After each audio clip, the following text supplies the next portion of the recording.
Hello, and danger is very real, but fear is a choice.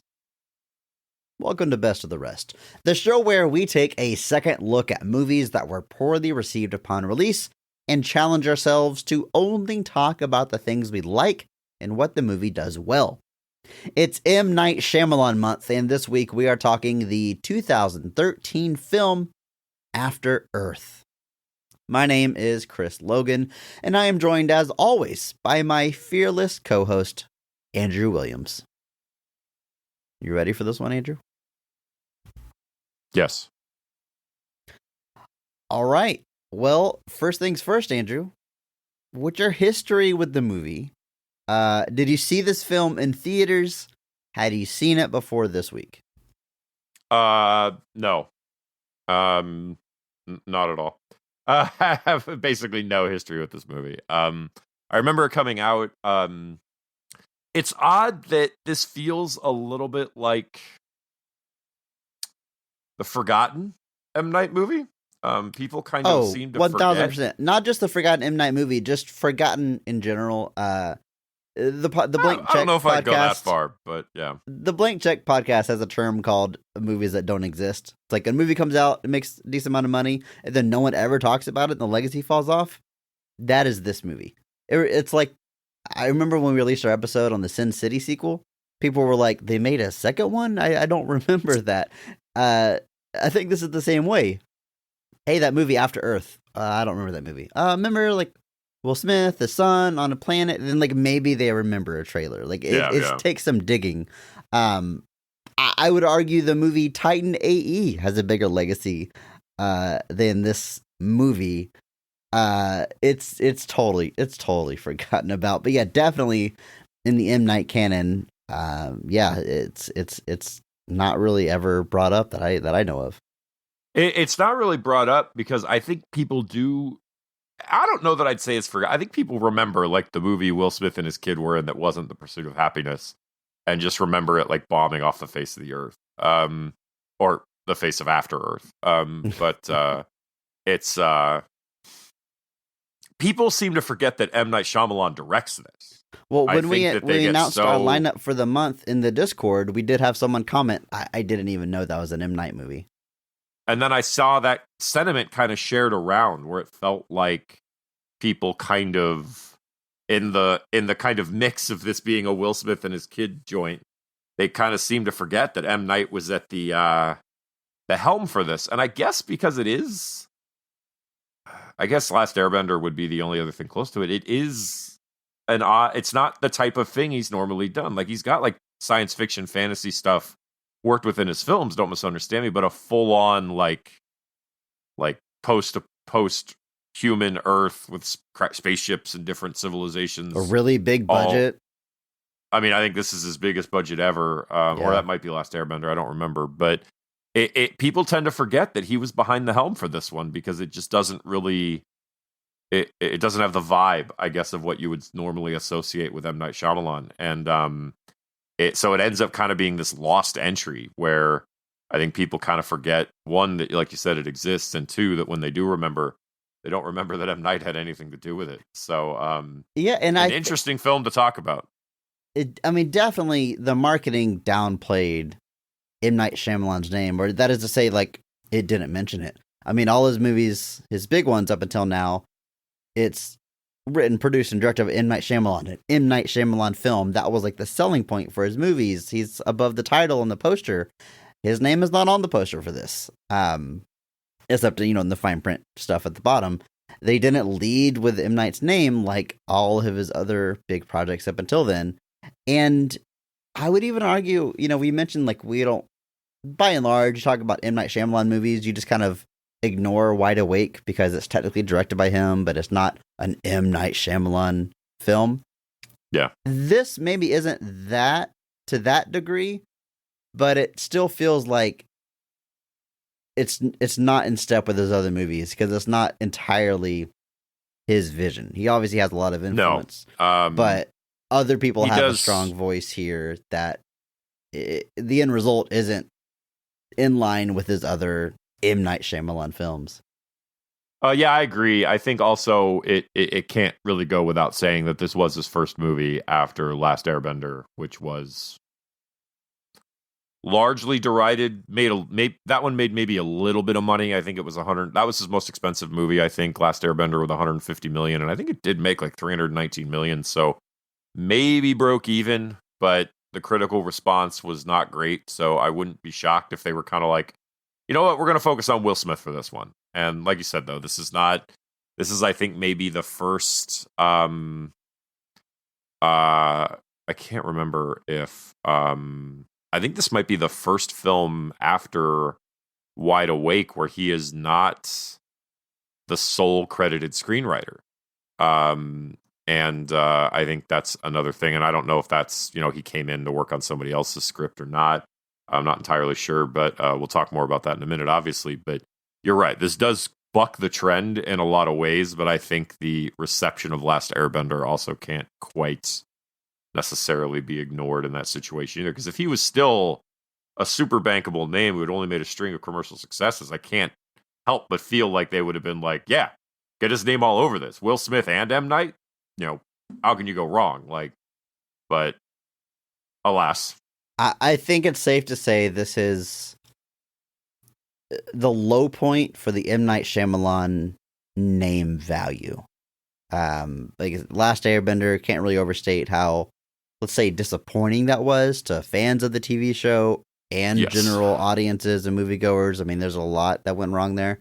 And that, if that was the only thing, it might be one thing, but Lady in the Water, followed by The Happening, which kind of turns him into a punchline, followed by Last Airbender, and then this movie, which drastically underperforms, his name alone just isn't selling anything. And he has gone on to sort of rebuild his career, and we'll be able to talk about that as we move through the month. But at this point, yeah, I think it is safe to say it is an all-time low as far as name value is concerned.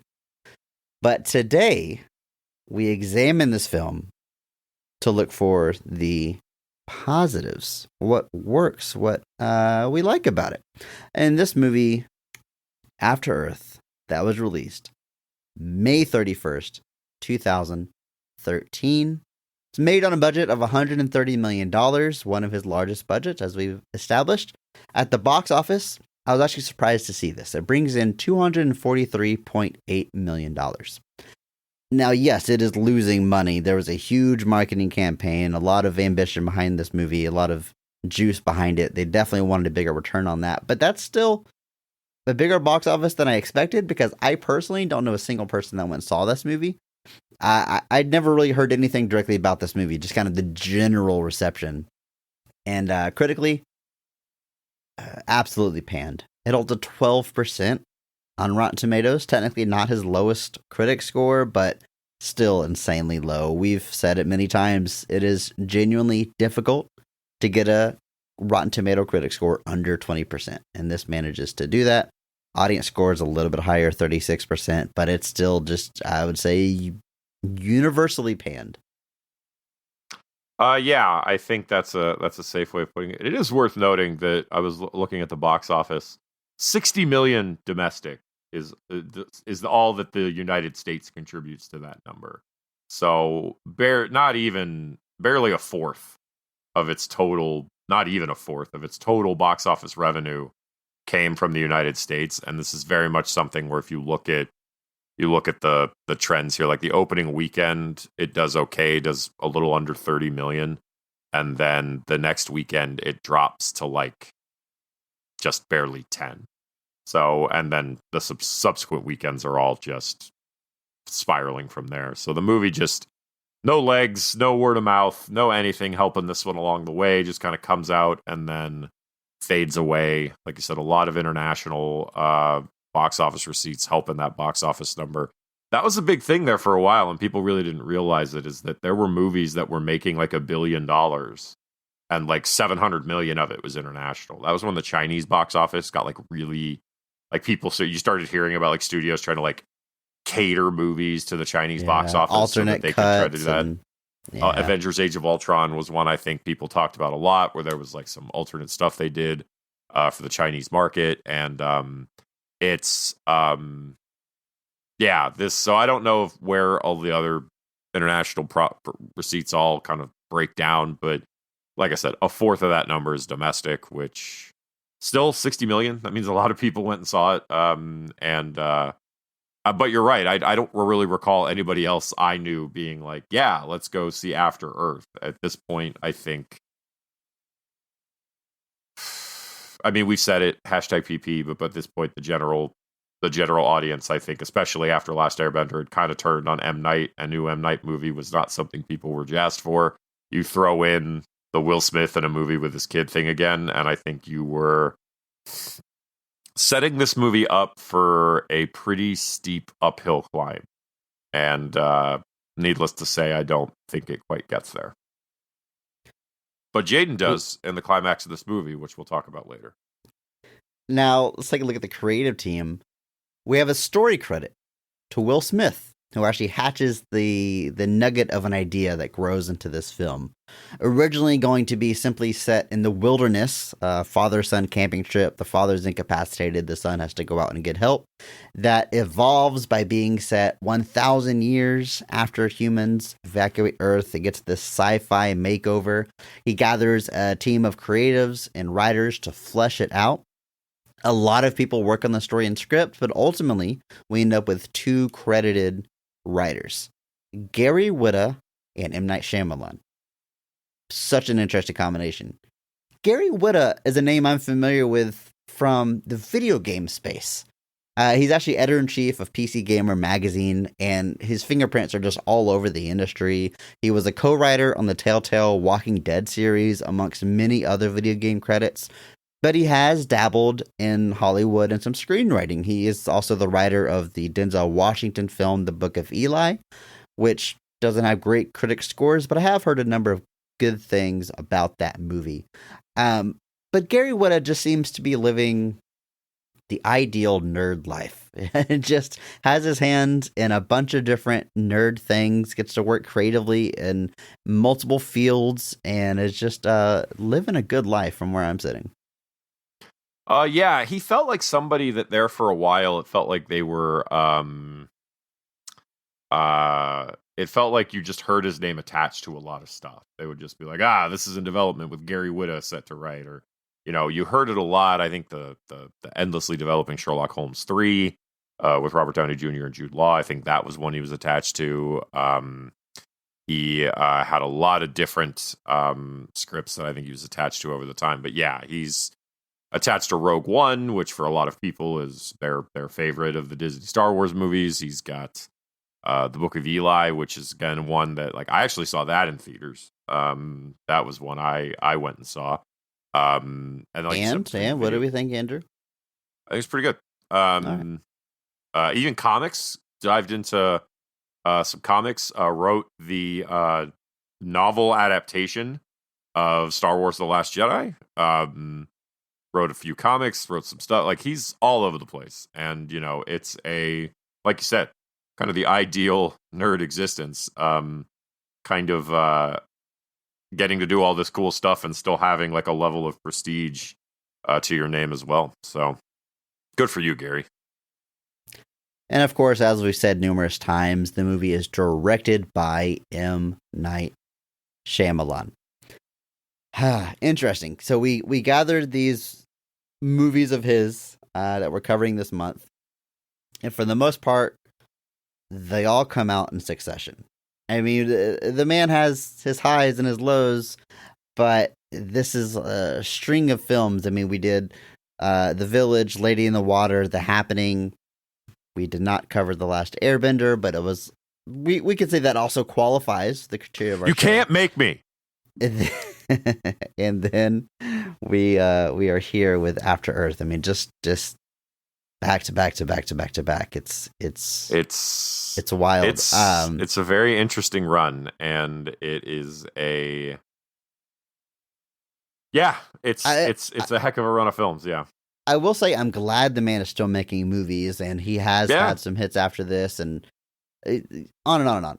But I also would not have been surprised if this movie was the nail in the coffin and he got somewhat blacklisted from Hollywood. I that wouldn't shock me. if the man didn't have another Hollywood film after this. And like I said, I'm glad he did. But we have seen people get pushed out of the industry for much less. I mean, there's something common that we see many directors we talked about on our very show is like the director gets their first big budget movie. Maybe they're a TV director and they finally get to direct a film, and that film flops, and then they never direct a project again. They never get an opportunity again.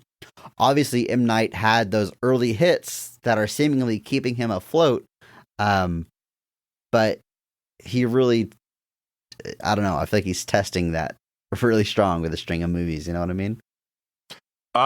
So I do want to talk about that for a second because I think it is very interesting. Because his film after this is The Visit, which generally pretty well received. A lot of people were kind of like, oh, there you are. Like, you know, I'm trying. Did he self-finance that? Is that where you're going with this? He did.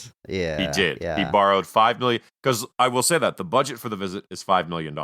Yeah. It is a like micro budget compared to like something like this movie, which was 130 million, or even The Last Airbender, which was 115 million. Like, you're talking a significant downcrease. You've got a very micro budget, a very focused film, and he's had immense trouble selling that. So like, he put together a rough cut, and I think every studio passed on it. And he eventually did a bunch of different cuts, took some notes from studios, made some revisions, and eventually Universal agreed to distribute it. So his career recovers after this, and it's almost through his own sheer willpower. Like, he puts that movie together, he puts it on his back, and it was a success. He's been working ever since. He's kept the budget's much smaller. I think his highest budget since After Earth was 20 million. And not a single movie he's made hasn't gotten that back at least double since then. The Visit was 5 million and made 98 million. Split was 9 million and made like 280 million. Like, that one was a huge success. And then Glass was even a 20 million that made 250 million. And then even his most recent two, Old, coming out in 2021 during COVID, 18 million, still made 90 million, and then Knock at the Cabin, 20 million and made 54 million. So Knock at the Cabin, not doing gangbuster numbers, but still successful. So he's done well since this with doing much smaller budgets, with much more smaller scopes.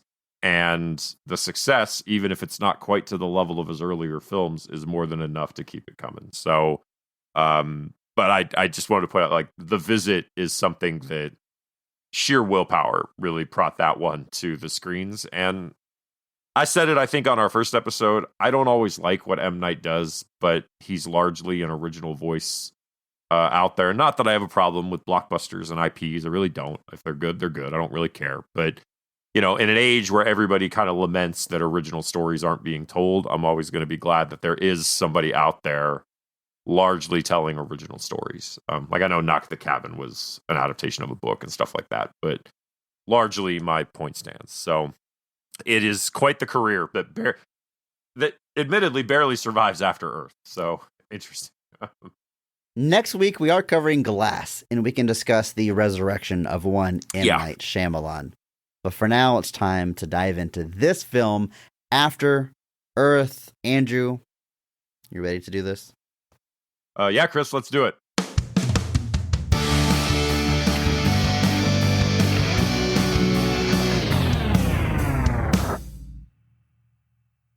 Long after humans evacuated the over-polluted planet of Earth, a ship crash lands on our old homeworld with only 3 survivors. Ranger leader Cypher, his son, Cadet Katai, and a human hunting creature called an Ursa that tracks people via their fear-induced pheromones. Cypher, who suffered 2 broken legs in the crash, sends his son on a mission to retrieve a distress beacon from the crash. Now, Katai must traverse the wild planet of Earth and face its many natural predators, as well as the Ursa, to save his father's life. Andrew, I will say it is a straightforward story for the most part, which I appreciate.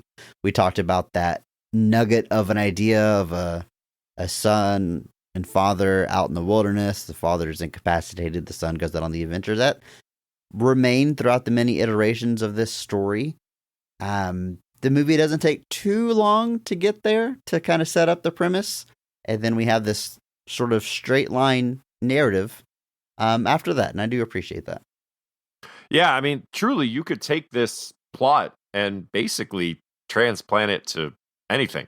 Like, you could set this in medieval times. You could set this in basically almost any scenario, and work around it to the simple concept of incapacitated father, son has to get help to save him. And it is, pretty ultimately, for kind of an epic sci-fi type approach, a very, very straightforward story. That's really just about getting to a certain spot. We're going to talk about the story, we're talking about the best scenes of the movie, but first we're going to talk about the cast of the film, starting with the high point, the best casting, the best performance in the movie, because every episode we recognize one person who goes above and beyond the call of duty, that they actually elevate the quality of the entire film with their performance.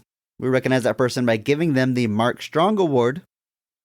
Andrew, kick us off. Who is getting your Mark Strong Award for After Earth? Not a whole lot of options here as far as who you're. There's really only two people in this movie. That CG bird really putting in a performance. If only Andy Serkis had played that bird, this would have been easy. But I'm gonna go with Will Smith. Will Smith as our kind of father figure, Cypher Rage. What a name. Sounds like a 90s sci-fi, low-budget B Sounds like a video character. game character. Yeah, that's the guy where it's like, that's the guy that's like the rebel on the future police force that never plays by the rules. Yeah. I've had it up to here with your stuff, Cypher. You can't keep doing this. Rage, turn in your badge. Like that. That's just what's in my head now. Anyway, it is, he's got an interesting role because he does get incapacitated and is basically like guiding his son, Kitai, his actual son, to through this mission until they lose contact, which of course they do at some point. But he's got this very kind of calming presence that he puts over everything. He's the one that's kind of repeatedly kind of trying to guide his son and honestly trying to give his son the missing pieces so that he can actually become a Ranger Cadet, which is like his big goal for himself. There's a couple of monologues he has that I think are really, really good, delivered very well. There's definitely some accent choices being made here that are a little strange, but I think through all of that, Will Smith still gives a very calm, stabilizing performance, especially playing against Jaden, who at this point was still pretty new to films, especially being kind of having carry the whole film on his back. Even something like Karate Kid, he's at least got Jackie Chan alongside him to kind of share that burden, which, you're going to share the burden with anyone. Could do a lot worse than Jackie Chan. But because this isn't even like Pursuit of Happiness, where like he plays a child and, his Will Smith is the focus. But through all of that, I think Will Smith does a good job kind of helping him both literally within the film and also just helping carry the film through as well by creating kind of this kind of consistent, what's the word I'm looking for? Andrew, I don't know. I don't know either. I lost it. Kind of just sits over the whole thing, kind of acts as the stabilizing agent for it. Yeah. Ugh.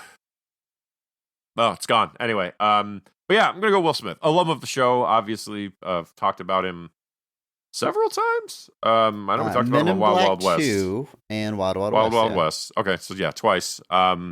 So obviously, Will Smith is Will Smith. We, obviously, his...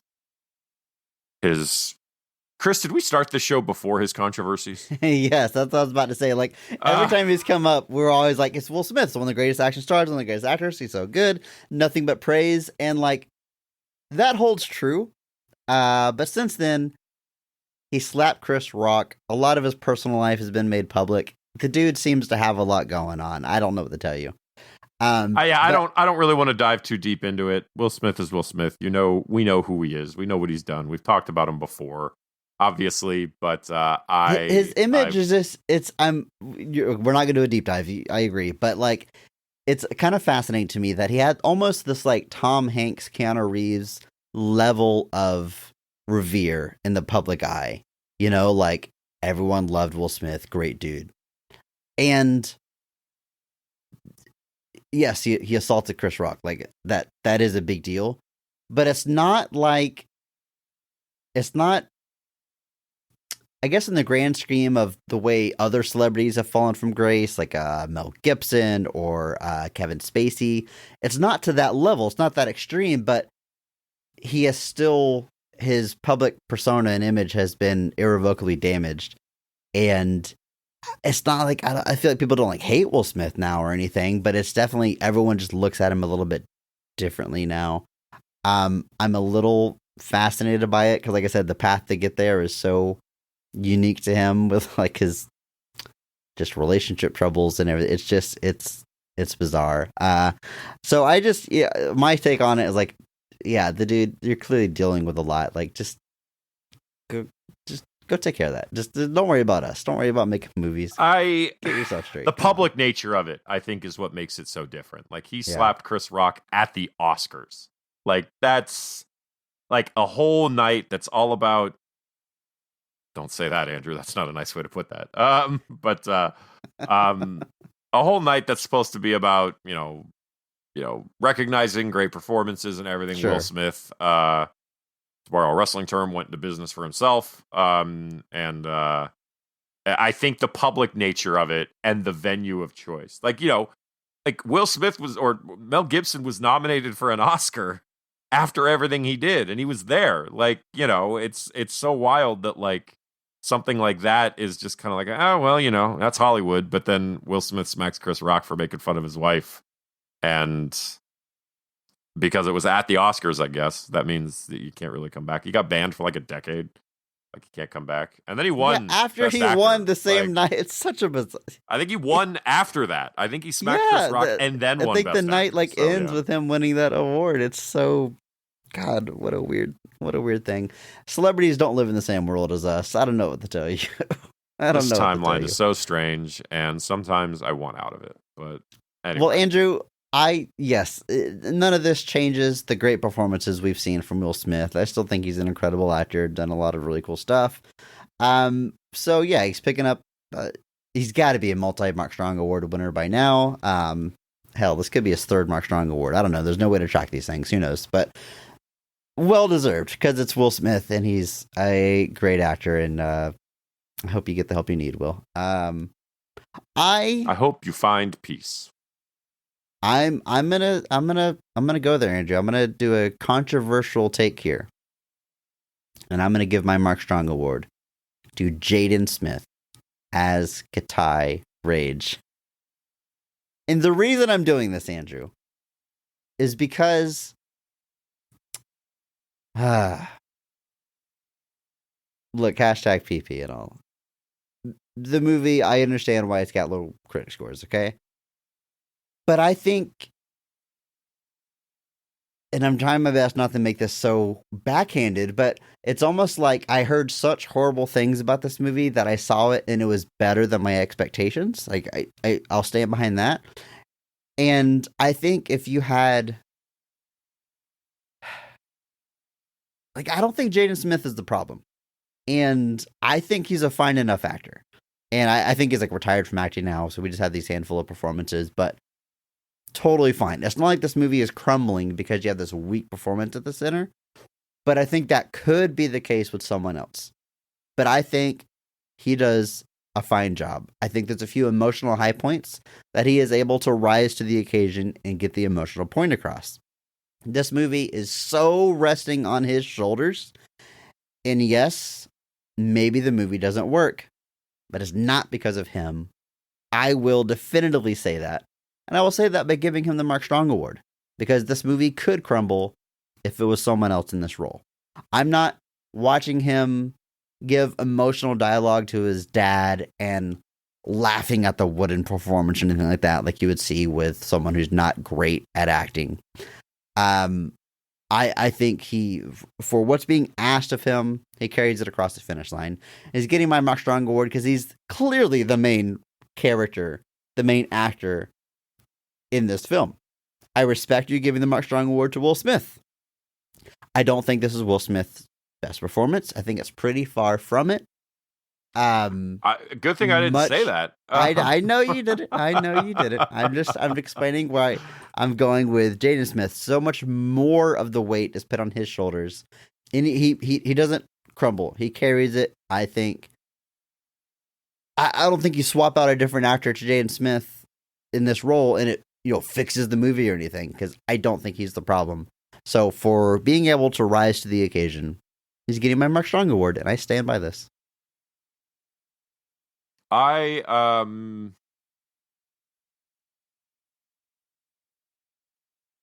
get it. No.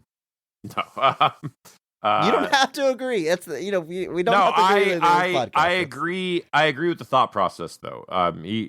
Especially given the kind of like legacy of this film and the kind of idea behind it. I very much understand the kind of notion that it's not nearly what the legacy of the film would suggest. This is another movie that's kind of become a punchline. It feels very similar to The Village in that way, a little bit, where like there's this like cloud that hangs over it, and then you watch it, you're kind of like, is there? Like, yeah, so I'm not gonna say that it's, like you said, I'm not gonna say it's the greatest performance of anyone's lives, but I think he's doing a perfectly capable job of what's been asked of him. And it's definitely not at all what the legacy of this film would suggest it is, which, the legacy of the film is that like he's, completely out of his depth and just doesn't make anything work. And I would agree very much that is not true. And just because I don't think we'll ever get a chance to talk about it, he's really good in The Karate Kid, and I really like that movie. I feel like it's not quite, a movie that doesn't exist level, because people remember they remade The Karate Kid, and people hated they called it The Karate Kid, and they say Kung Fu in the movie. That's the legacy of that movie. But it's about to be different, because Jackie Chan's coming back. Wait, what? What do you mean? Yeah, they're making a new Karate Kid with Ralph Macchio and Jackie Chan. And a new Karate Kid of some sort. Combining those... Yes, they take place in the same universe kind of thing? They're folding Jackie Chan's Karate Kid into Ralph Macchio's Karate Kid. Huh. And this will all take place after Cobra Kai has completed, which, sure, whatever. Yeah, I still haven't watched Cobra Kai. I've heard nothing but good stuff about it, but I stopped at a certain point for no other reason than I just got caught up in the existential hole of existence. But it happens. It was good. It was, because my whole aversion to Cobra Kai was simply the notion that like we were playing into that dumb Johnny was the actual hero of Karate Kid type thing, which I hate. I hate that like revisionist look back at films. Like even I talk about how much I don't like Ferris Bueller as a character. I realize that's me kind of doing the same thing. Like he's clearly the hero of that movie. But the show doesn't really do that. Like it adds a lot of nuance to Johnny, whereas in the original movie he's just kind of the kind of monolithic villain. So this movie kind of dives into, hey, what happens to a person when they're put under that kind of pressure? What happens to them when they're faced with the aftermath of all your whole thing is you're trained to be the best, and then suddenly you're not the best, and what happens with that? So I will actually applaud the show quite heavily for creating a lot of nuance around that character to make it far more than just Johnny was right sort of thing. Like they add a lot of interesting depth to him. And by this point, I think they've brought back almost everyone from the films thus far. Like the villains from 2 and 3 have even shown up. The only lingering question at this point in Cobra Kai is Hilary Swank. That's she has to do it, right? That's last question. And she is, I think, said, "Call me." That's all it is. Just call me about it. Like it's an odd thing, and that's actually, I think, kind of been the the other lasting legacy of the show is almost everybody's like, yeah, the first Karate Kid's great, and then all the rest of them kind of suck. Like, and so by actually going back and bringing in these people like Terry Silver and even Elizabeth Shue, I think, shows up for one of the show. Like, everybody has cycled back through, and it's even adding and like kind of retroactively making those films a little bit better by fleshing out the characters and making them more than they were. And I just need to finish it. It kind of reminds me of like Endgame and Infinity War, like acknowledging like Thor to the Dark World so hard and like not shying away from the quote unquote lesser entries. Exactly. I like that. And as much, you know what, as much as I kind of am sick of like dark and gritty reboots and unnecessary sequels and expanding a hit movie into a franchise, I don't hate this idea that I'm just finding out about, where they're gonna fold Jackie Chan into the mix.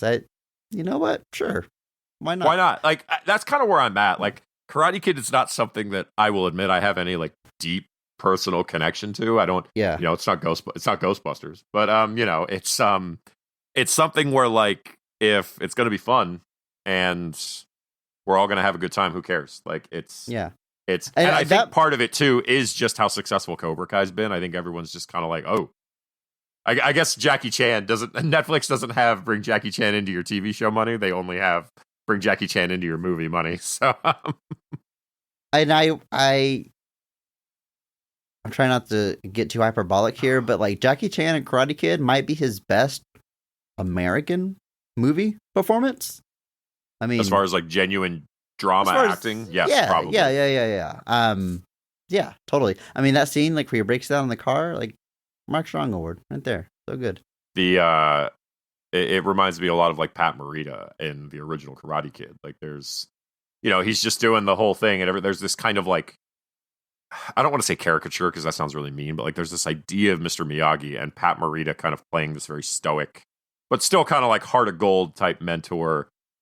But there's scenes in that original Karate Kid where you're just like, oh, whoa, the dude just decided to turn the acting up to like 15 here for this scene, and you're like, man, there's a lot of depth there. So yeah, and like, who doesn't love Rush Hour? But like, you know, it's Jackie Chan doing Jackie Chan stuff in a movie where Jackie Chan is being set up to do Jackie Chan stuff. Like, there's not a lot of dramatic weight to Rush Hour, but in Karate Kid, he gets to go there. And there's a few movies where he plays serious, and I don't know why he doesn't do it more often. Maybe he just doesn't enjoy it. I don't know. But, you know, I could get it. You know, it's a lot of work to, you know, take yourself to kind of a dark place like that. But even some of the later Police Story movies, you're just kind of like, oh, we're all sad here now. I guess that's what's happening. But yeah, way off topic at this point. But yeah, I'm totally well, Andrew, there's two people in this movie. What are we supposed to talk about right now? Jackie Chan somehow. All right, there are some other cast members we can talk about. We have yes, Sophie Okonedo as Fire Rage. This is the wife and the mother of the family. Not a ton of scenes. We see her with the family at the beginning, and then they go off on this adventure, and then we see her in some flashbacks as we learn about their daughter who had passed away before the event of this movie. But a nice like warmth and heart and center to this family.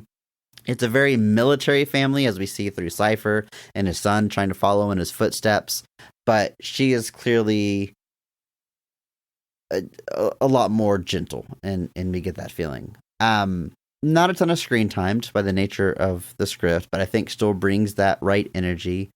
And Andrew, I was looking through her credits, ton of credits, been acting a very long time, professionally trained theater actor, lots of plays, but I know her. I know you're going with this.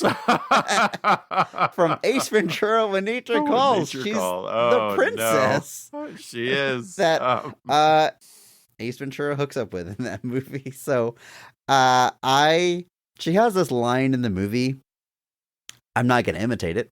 But she says, "You make me smile." And it is burned into my brain, and I say it all the time because it's such a nice little moment. I think it's when he's shooting spitballs on the guy that's balancing on the post. The post. Yeah. the movie has a lot of problems, but I genuinely... aged super well. I'm sure if we rewatched that for the show, nothing would be insensitive both whatsoever. of those movies aged so poorly, terribly, different ways. It's kind of remarkable. Oh my god! It's a genuine standout performance in that movie, and it's so wild that she shows up here, years and years later. But I like what she's bringing here. She's also in Hotel Rwanda, which is another movie that's about as far a departure from Ace Ventura. It's about the Rwandan genocide. So it's you ever see that movie, Andrew? What a range. Hotel Rwanda. Yeah. Once. Same. Yeah. Once I rented it one time. Oh. Yeah, and I was like, oh, I've always heard it's really good. And I was, I like watching good movies, and I watched it, and by myself, I was sad for 3 days. Yeah, I'll never watch it again. Very good movie. Only 3 days. God. Lucky you. I mean, I don't know, but there is a scene in that movie burned into my brain that I will never leave me. So it's a hard recommend, but very good. I must say though, alum of the show. Sophie is, because she was in 2019's Hellboy, starring David Harbour. She nice played catch. Lady Hatton, the resident seer at the Osiris Club. I do not know if we spoke about her. You may have had this exact same Ace Ventura I don't think so. I don't think so. In Hellboy, but and then she was in the recent, not the most recent, but the Hercule Poirot adaptation, Death on the Nile, with Kenneth Branagh. She's been all over the place. Had an extensive career on television as well. She's on the Wheel of Time series that's currently airing. Guest appearances almost everywhere. Doctor Who, another one. Several of the cast members here, I think, popped up in Doctor Who. But quite a career. But here she's got... it's only in the movie briefly, but basically is the one that encourages Cypher to take Katai on this last mission before he retires. And then we have Zoe Kravitz as the aforementioned sister and daughter of this family as Sinchi Rage. And again, not a lot of screen time, but I like what she's bringing here, both in flashbacks and this sort of dream sequence that Katai has whenever he is like on the raft and his sister comes to visit him. Very tragic story. She was seemingly training to be a ranger as well. Their home is attacked by an Ursa. She puts Katai into a, glass bubble that shields you from the Ursa so they can't smell you. Orders him to stay there. She takes on the Ursa and he gets killed. And we get the feeling that Will Smith's character of Cypher might hold a grudge against Katai, thinking that he could have possibly done more to protect his sister. Although truly, it's probably guilt he feels that is misplaced anger. Something that gets resolved throughout the course of this film. But good performance. It's hard to say too much because, again, a lot of screen time. But the scene where it's a flashback and it is her birthday and she wants her dad to blow out the candles on the video call they're having. And he's like in military garb, surrounded by soldiers, and he's embarrassed and doesn't want to blow on a screen. Really sweet little scene there. I like what she's bringing here, and Zoe Kravitz rules, dude. Like, alum of the show, we talked about her on our bonus episode on the Batman, and she's in Mad Max Fury Road. She's popping up in mostly small supporting roles. The Batman's got to be like her biggest role to date, and I feel like she's already a star, but it's going to be like huge. I think she's going to get this one leading role that's just going to like blow everybody away. But she's been kind of plucking away in these supporting roles for over a decade now. She's younger than I am. Kills it. Like, that's the other thing. Like, she's thumbs up. So the Batman, obviously, I didn't realize this, although I may have talked about this on the Batman episode. She also voiced Catwoman in the Lego Batman movie. And then 5 years later would actually play Catwoman in the Batman. I thought Rosario Dawson was Catwoman. Rosario Dawson is Batgirl in the Lego Batman. Oh. Okay. You plebeian, Jesus. Sorry. She was also apparently Mary Jane Parker in Spider-Man Into the Spider-Verse. So just like you said, a not a big role there, but tons of stuff. Mad Max Fury Road. She's shown up pretty much everywhere. And like you said, I think she's right on the cusp of. She's apparently got a movie she's directed and produced and wrote coming out that has a title I won't repeat on this show. Wait, what? You have to say it now, Alicia. The Island is the name of it. It's the name of a movie. Should I bleep it or leave it in, Andrew? I don't know. It's you're the one that edits these. You're the one with the children. I don't know. I don't want to offend the young ears, but I mean, she played Catwoman. She clearly has a thing for cats. I imagine this is a movie about cats living on an island. This movie sounds great. So it's an upcoming American thriller film directed by Zoe Kravitz and her directorial debut from a screenplay she co-wrote with E.T. Feigenbaum, starring Naomi Ackie and Channing Tatum. A cocktail waitress becomes infatuated with a tech mogul and travels with him to his private island where things go wrong. Starring Naomi Ackie, Channing Tatum, Simon Rex, Christian Slater, Gina Davis, Haley Joel Osment, Kyle MacLachlan, and Aaliyah Shawkat. Wow, that cast. I mean, Gina Holy Davis. hell. That's crazy. That's nuts. This is absolutely nuts. That sounds. I'm getting like the Menu vibes. I'm hoping it's kind of in that style. But what a freaking cast! The greatest actor of all time, Kyle MacLachlan. Your favorite actors in there. I have to see it now. Yeah, that looks awesome. But anyway, so maybe that's it. And I think she's directing that. I don't think she's in it at all. So maybe she's propped herself up for a whole new career here. So very cool. But yeah, she's got some small scenes here. They are very important. I think both of the big ones, including the raft scene, I think are pretty instrumental to the development of our characters. So I like them a lot. And that's our main cast. We've been stretching the main cast by talking about them. It's a very narrow scope here. But there is two more performances I want to shout out, Andrew. We have Sacha Dhawan as the pilot and Chris Gere as the navigator. We see them flying the ship in the beginning of this movie, the one that crashes on Earth. So we see them flying the ship. Will Smith gets a feeling that they are about to, I don't know, there's a lot of sci-fi jargon here, maybe hit an expanse that's going to destroy the ship. And they're like, we don't see that in any of our readings. What are you talking about? It then quickly turns to panic as the thing happens and they're trying to control the ship and crash land on Earth. It's a very intense scene, one of the better ones in the movie. And these two, I specifically want to shout out Sacha as the pilot, but both actors doing a great job.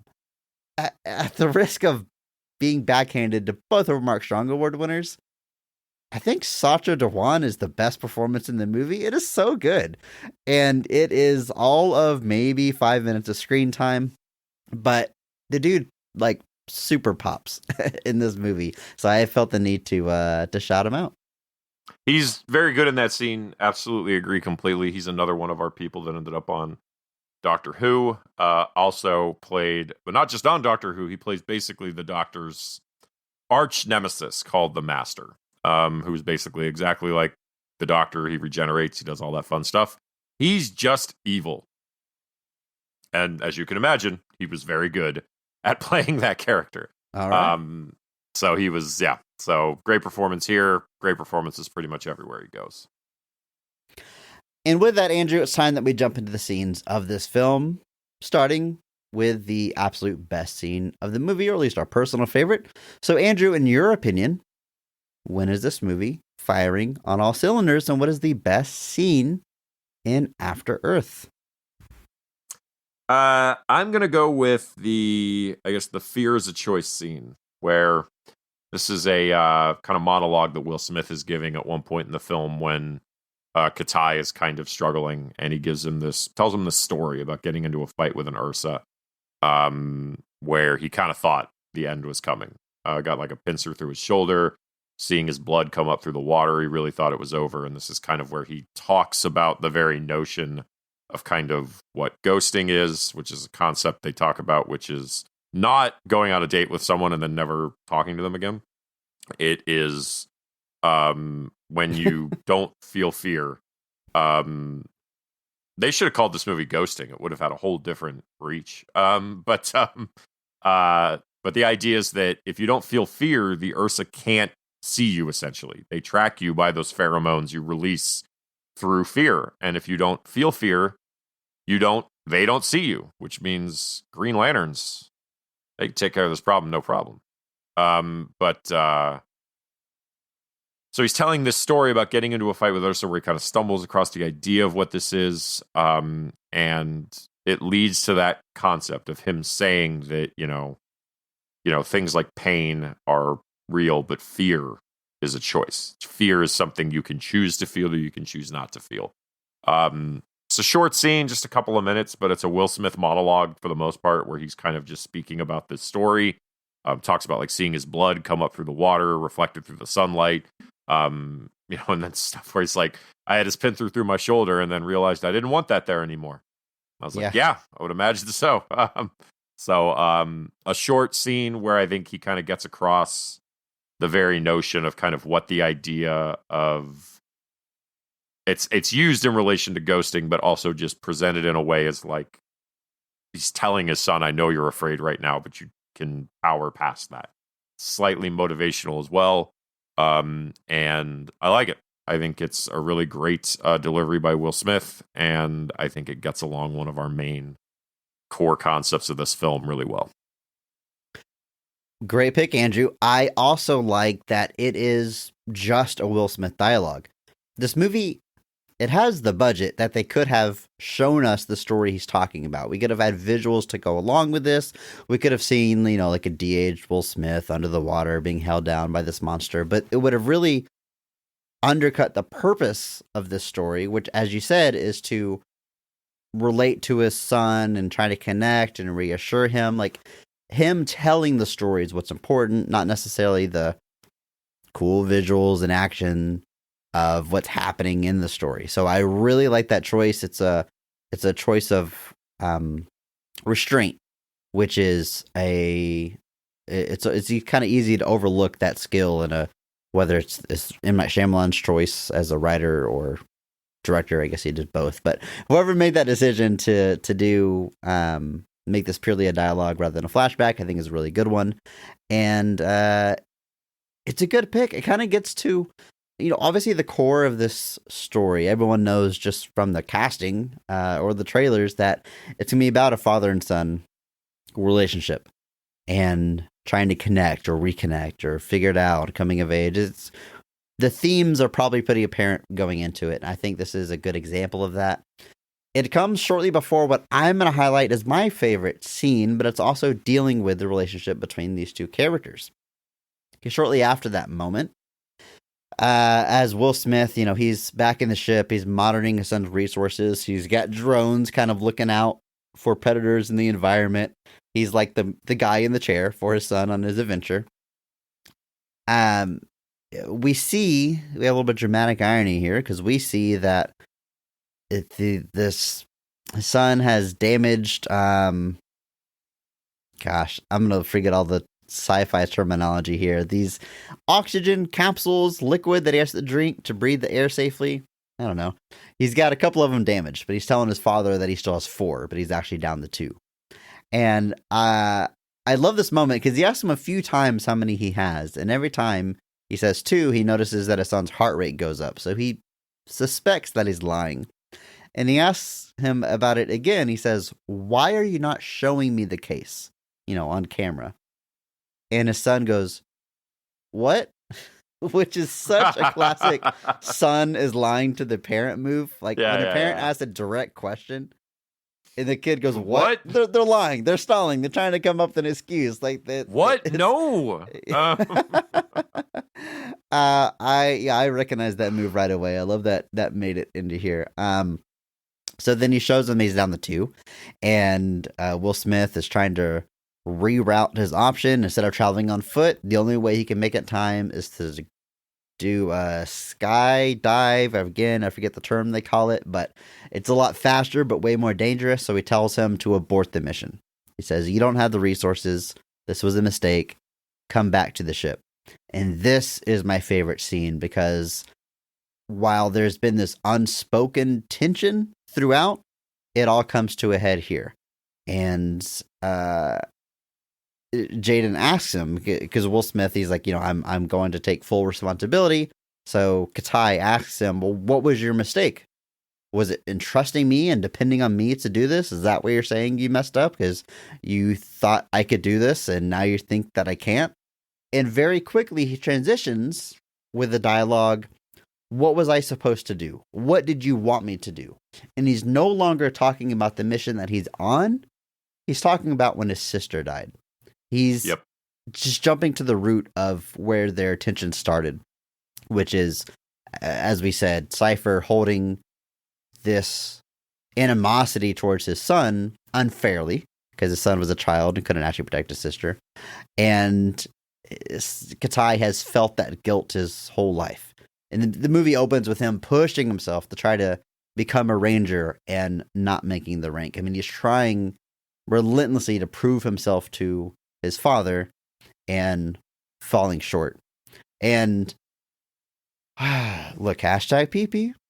I don't think this movie is the best example of this dynamic, this father and son trying to reconnect, but this is personally one of the hardest hitting stories in all of storytelling. I think, in a way, all men are just trying to make their dad proud, and I like stories that examine that. I find it very effective, and even if not everything in this movie is working, I think this scene right here, we have two great performances. I think it's so interesting because they're communicating via, these cameras or microphones. They're not physically in the same space. They're not looking at a screen the other one's on. They are just acting into the ether. I mean, his son especially is just on a cliff, yelling out almost like to the heavens at his dad. And it's one of the moments where I got to say, I'm impressed with Jaden. I mean, he is not acting against anybody through almost this entire film.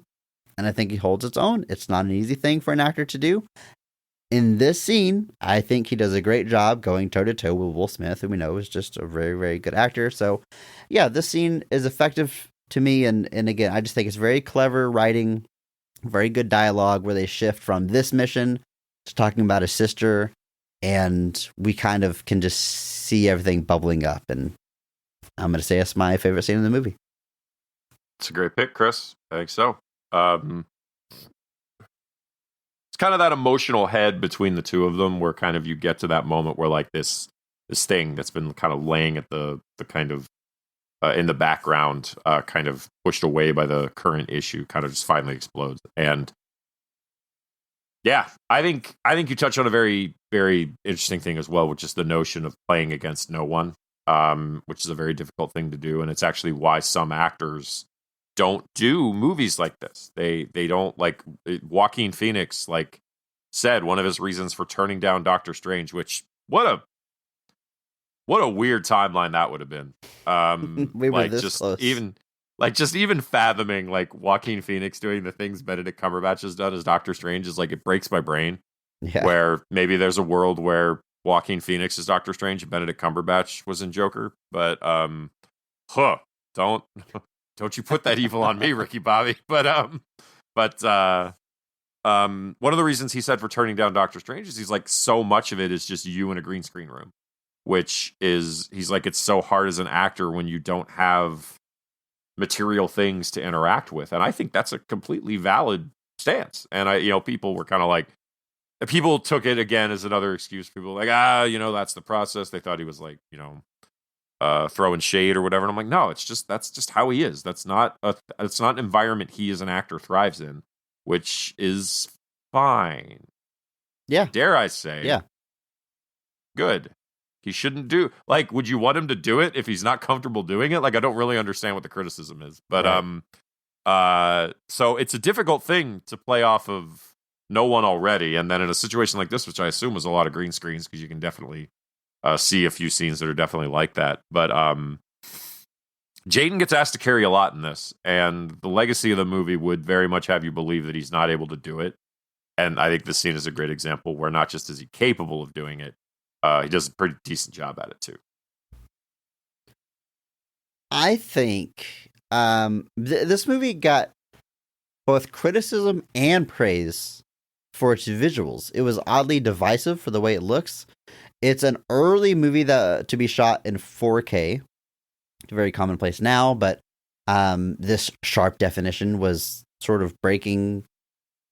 I almost said breaking edge. That's not cutting edge. Cutting edge at the time. And I say on the whole, I think it looks really good. You might be able to nitpick some scenes here and there, but I think our visuals are pretty good. Both the special effects and I think they make good use of natural environments. A lot of it was shot on location in Costa Rica, which is why it looks like Jurassic Park at times. But I think they do a good job. You know, our setting is 1,000 years after humans have left Earth, and like nature has taken back over. So everything's overgrown, but it's not like, you know, so far. It's not like I Am Legend where you still see the remnants of humans, but it's overgrown. It is so far beyond that. Like we're back to full nature. And I think you get a lot of beautiful natural shots, real world shots that aren't CG, that are straight up stunning at times. There's a lot of big sweeping shots of the greenery or the rock face or the waterfall that look really good. I would say by and large, it's a pretty good looking movie. Even it's got a bit of a muted color palette, but I think the green still pops, and I'm giving it a thumbs up overall with the first visuals.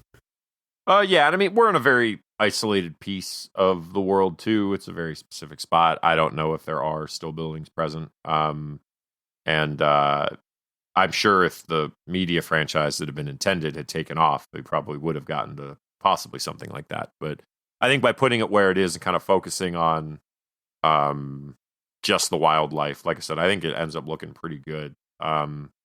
Just that Pacific Northwest, which is just the vibe I got from watching this, like the wilds of like Washington or something like that. I think that's a really beautiful area, and it makes for really sweeping visuals. And you just know DB Cooper's body is down there somewhere, and that's pretty cool. Because guys, I don't want to ruin your lives or ruin your jokes or ruin your theories. DB Cooper fell down a lot and died in the Pacific Northwest, where this film looks like it was shot. Moving on. I especially like the first big shot we get where he climbs out from the crash site, and we see this huge swarms of birds and like the bison running across the plains. Like, it was kind of nice. There's some really nice moments like that. The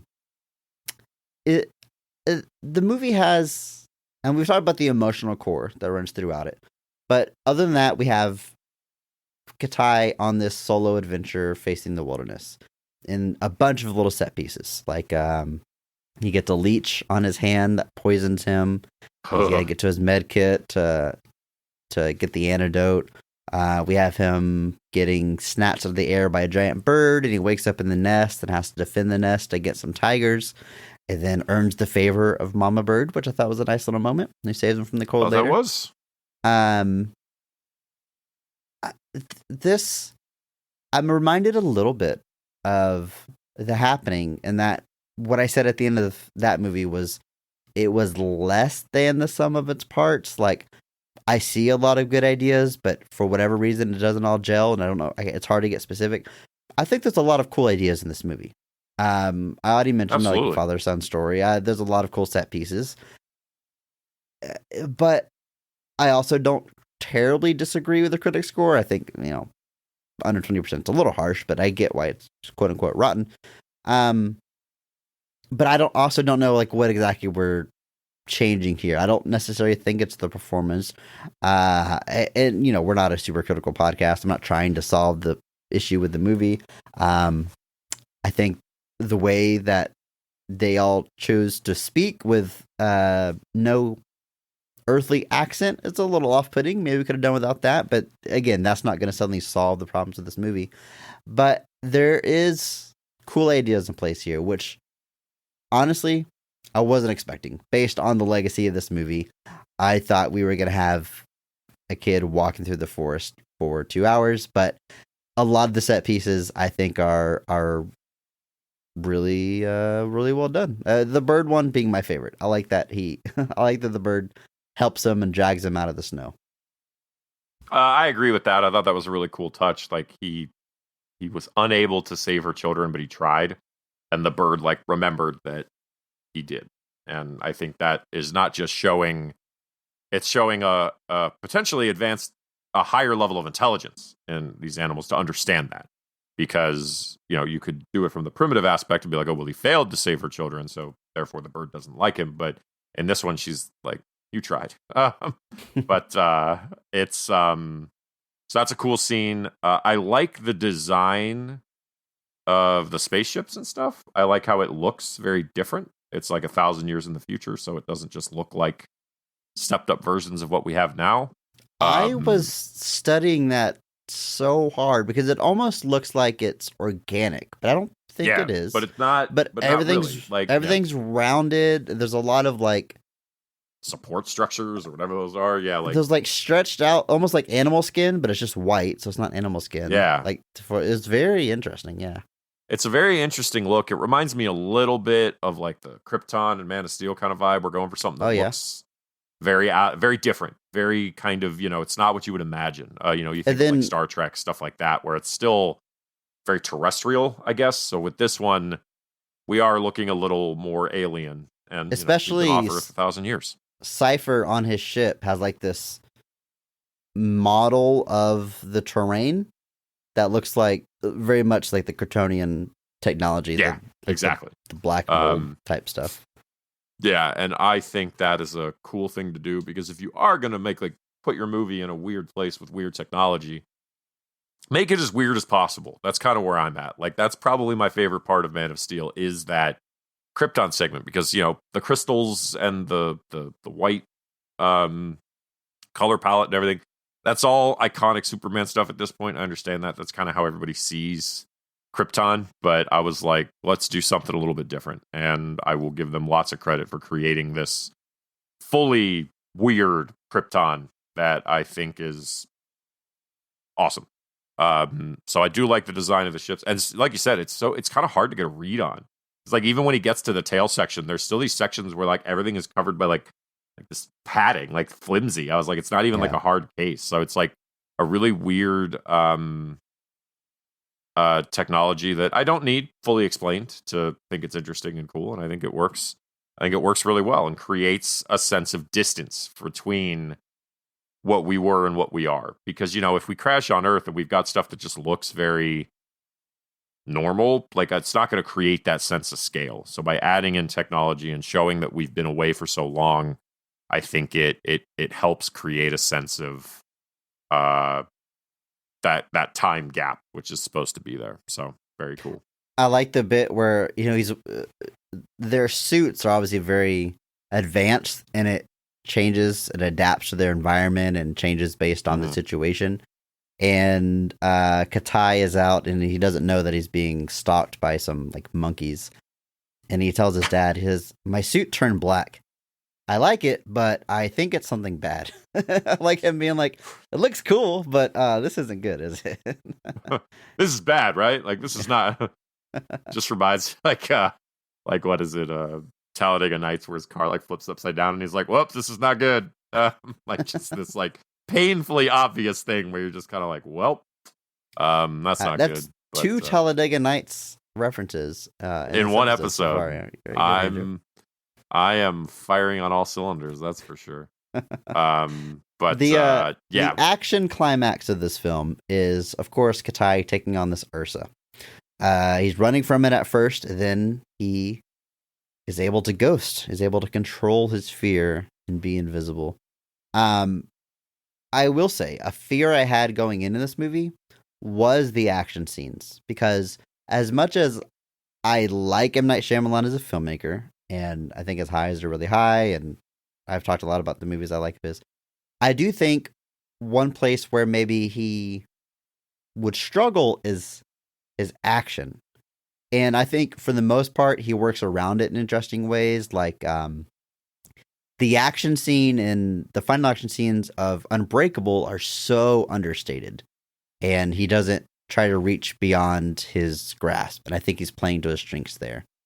And then like The Village has like this somewhat action scene at the end that's shot with this strange slow-mo he uses sometimes. Split has some weird action scenes. Lady in the Water With The Critic Dies was shot, it's not the best. So I just think he's kind of struggled with big screen action.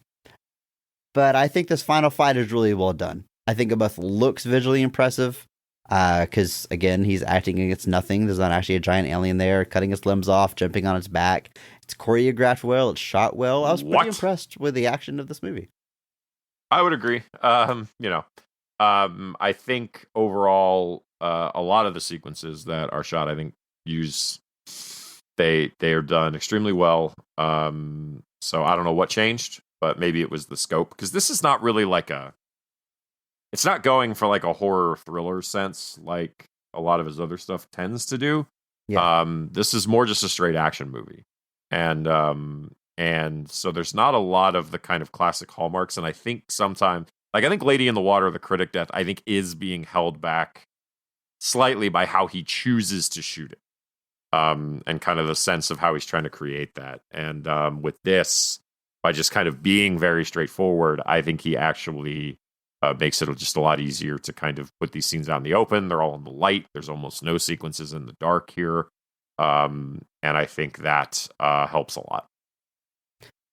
And then there's one very important scene for me personally at the end of this movie. Because I will say I actually texted you this while I was watching it. Like, it's a cool action scene at the end where his son is able to ghost, but I'm kind of thinking about the themes of this movie, and he's trying to be a great soldier, following his father's footsteps, cunning of age. It's about becoming a man. But at the crux of it is this, ability to control your fear, almost suppress emotions. There's scenes of them in the household at the beginning where they, father and son just can't talk to each other. They're just so, the dad is so shut off. There's just no real emotion there, and it almost feels like the message of the movie is becoming a man is controlling your emotions with this fear thing, and we get this action scene. However, I feel like this concern of mine was directly addressed, because at the end they get rescued, and Katai walks up to his son who's on a hospital bed, essentially coming out of surgery. He's got his legs fixed, and Cypher demands that he has stood up so he can salute his son. It's a parallel to a scene earlier in the film where a soldier that Cypher had saved salutes him and thanks him for him being able to see his daughter be born. And so he stands up and he gives this very military salute to his son. And his son, who has now proven himself capable of being a ranger, instead runs up to his dad and hugs him, buries his head into his chest. He calls him Dad. And there's even a little joke there. He says, "Dad, I want to work with Mom." I don't want to be a soldier. And I love that the end of this is them connecting as father and son, and not ranger and leader. It's like being a soldier isn't what defines you as a man or a son. It's this bond and love. And so I was so glad that scene was there to sort of undercut the kind of trepidation I was having about the themes of this movie. It's a nice little emotional ending. It is. I agree. I think it's a good way to kind of wrap it all up, and kind of shows that,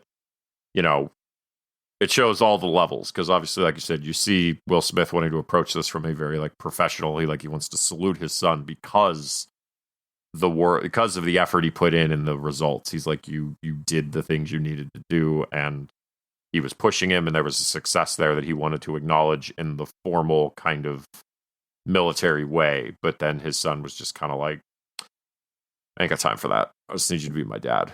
And there's a lesson there. And, that's not the first time, there's definitely been movies where the stoic father that kind of is very emotionally distant gets told, just be his dad, be his dad. Don't be his superior. Don't be his boss. Don't be anything. Just be his dad. And so in that moment, he's like, I like that they do that. And ultimately, it's just I've had my fill of the Ranger stuff for the rest of my life. I don't ever need to go back to this. And Same. If that were me and I had to go through all that, I would have been like, yes, give me the most boring job possible, please. Yeah.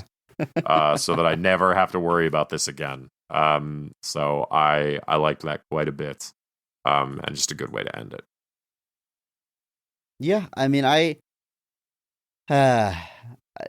don't know. This movie, it's better. It was better than my low expectations. I know that's not high praise. I understand why it wasn't a success, but there is stuff here. There's ideas here. There was bones here that work. There's scenes that work. There's an emotional core. Whenever I see a Rotten Tomato score under 20%, my expectation is a barely cohesive plot. Yeah. But everything tracks here, even if it doesn't add up to something that's going to knock your socks off. It's a competent enough story and movie, and maybe if in this month we will do some M Night Shyamalan rankings. This one ain't at the bottom of my list. No, I don't think so. If anything, I think this movie is, it's not the lowest. I was. No, there's no real nice way to say what I was going to say, but I think it's a situation of like, it gets its critic scores. People don't love the story, but then there's this like extra wave of piling on. Is another M Night Shyamalan flop. It's Will Smith and his son, and he's clearly just creating a vehicle to launch his son's career. There's all these extra things that I think people piled on. Most people without seeing the movie, which is fine, it happens.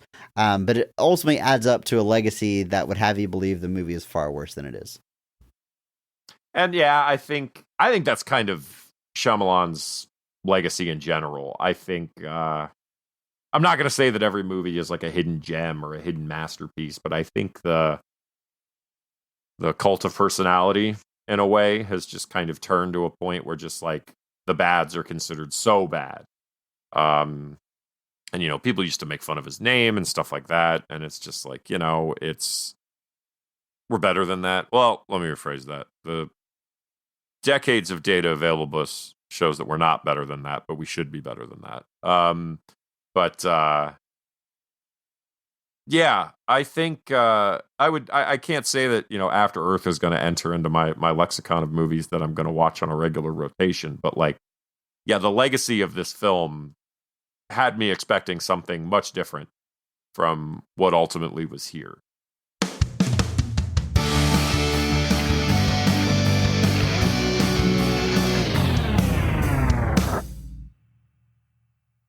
Andrew, we have just 1 week left of M Night Shyamalan month. Next week, we'll be diving into Glass, the end of a trilogy.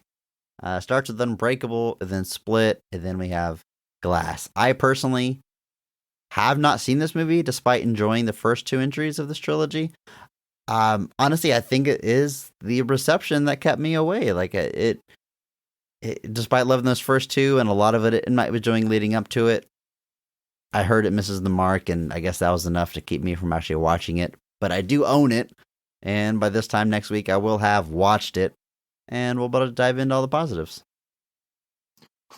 Dope. But of course, for now, it's time for our question of the week.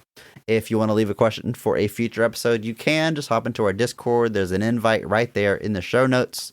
Join us, leave a question, just like this question left by Flamin' Queso, who says, why isn't The Last Airbender being featured on M Night Month? Is it because y'all think it's the best adaptation ever and you're afraid of the backlash? And then there's a winky face emoji, so I think they're being sarcastic about that last part. But you know what? We should maybe address this. I mean, we put together a month of poorly received M. Night Shyamalan movies. We are not talking about The Last Airbender, which I think is his lowest Rotten Tomatoes critical score. I think we have two different reasons for why we're not covering it, Andrew, but you go first. Why are we not talking about The Last Airbender? Because I don't want to. All right, fair enough. It is our show. We can do what we want. We can not do what we want. I'm sorry. Like, that really is the end of the story for me. I have no desire to talk about Last Airbender, so we're not going to. It's also, I guess, to expand a little bit, like, it's probably the least M Night movie that M Night has made, in line with this one. Where like there's a thing you think of where you think of like M Night movies and you think of like tense atmosphere, kind of some weird stuff's happening. Not quite like long form Twilight Zone, but more yes than no, kind of, where you've got these kind of central gimmicks that are kind of playing out in a very kind of weird scenario, and things kind of tense and ratchet up. And it results in a conclusion where there's typically a reveal of some kind. Like, you think of the original Planet of the Apes, was written by Rod Serling. What's the reveal of Planet of the Apes? It was Earth the whole time. Like, that's a twist, and that's kind of, it reframes the whole movie. And so with a lot of his movies, you kind of get you get the early movies have that kind of reframing. You get these kind of things like Lady in the Water that are just about like a central strange concept. With The Last Airbender and After Earth, you kind of get those things that just exist outside of that. And obviously we know what the reception of Last Airbender is, and I just really didn't want to do it. There are a great many number of other movies we can talk about.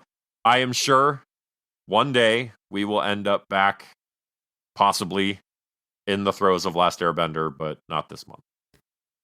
And that's kind of where I am. Last Airbender is almost like so notorious in its failings, almost in every way imaginable, like as an adaptation, as an M. Night movie, as a blockbuster, as the beginning of a franchise, that it is almost, like maybe like one of our anniversary episodes or something. Like, it is beyond just being another movie in an M. Night month. Plus, there's enough M. Night movies that we could fill out a 5-week month without doing The Last Airbender, so that's what we did.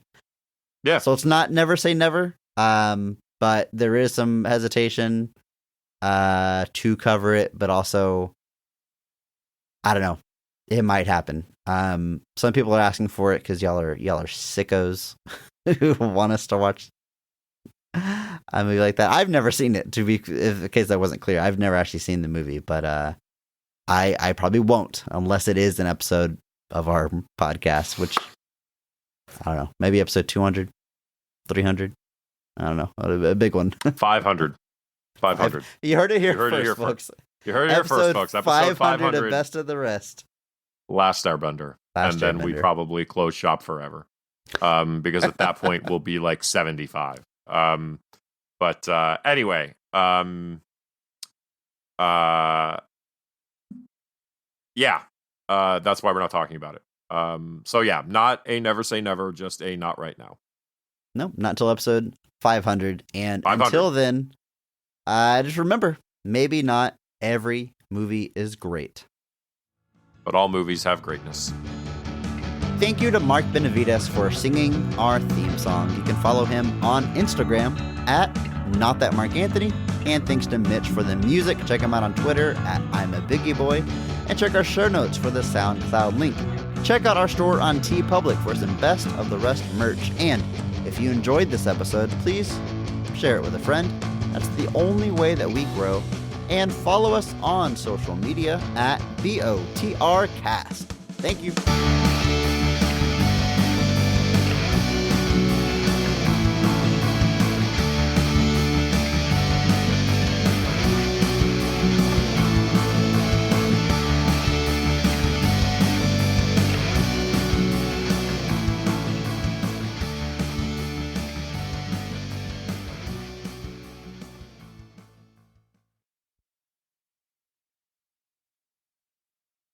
Chris, I can't hear you if you're still talking.